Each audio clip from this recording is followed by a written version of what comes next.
साताऱ्यातील शिवतीर्थावर उदयनराजे भोसले आणि शिवेंद्रराजे भोसले यांच्या हातचे शिवाजी महाराजांची महाआरतीला मोठ्या संख्येने शिवभक्तांची उपस्थिती।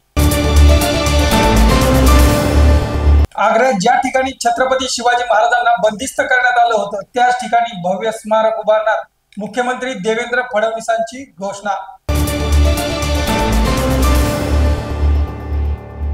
परभणीच्या गंगाखेडमध्ये शिवाजी महाराजांच्या पुतळ्याचं अनावरण सोहळ्याला शिवभक्तांची मोठ्या संख्येने उपस्थिती।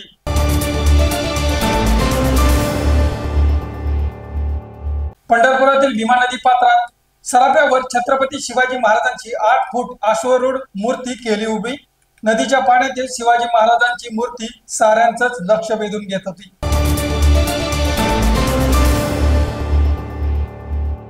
शिवजयंतीच्या औचित्य राज्यातील शिवकालीन तलाव, बंधारे, प्राचीन तलाव, गवताळे आणि पाणी पुरवठा करणारे तलाव यातील गाळ काढण्यास सुरुवात।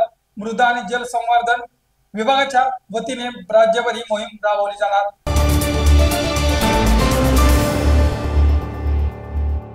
शिवनेरी किल्ल्यावर वन विभागाच्या कर्मचाऱ्यासह शिवभक्तावर मधमाशांचा हल्ला, 12 जण जखमी असून त्यावरती उपचार सुरू।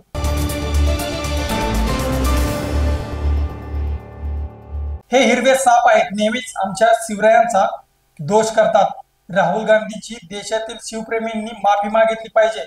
राहुल गांधीच्या एक्स पोस्टवर नितेश राणे यांची प्रतिक्रिया।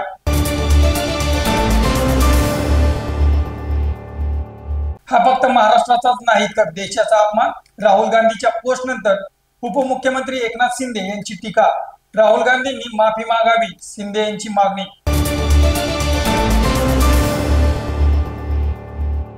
राहुल गांधीच्या एक्स पोस्ट वरून भाजपने टीका केली, हा दुखटीपणा। पंतप्रधान नरेंद्र मोदींनी ही जयंतीच्या दिवशी श्रद्धांजली वाहिली आहे, विजय वडेट्टीवार यांचा आरोप।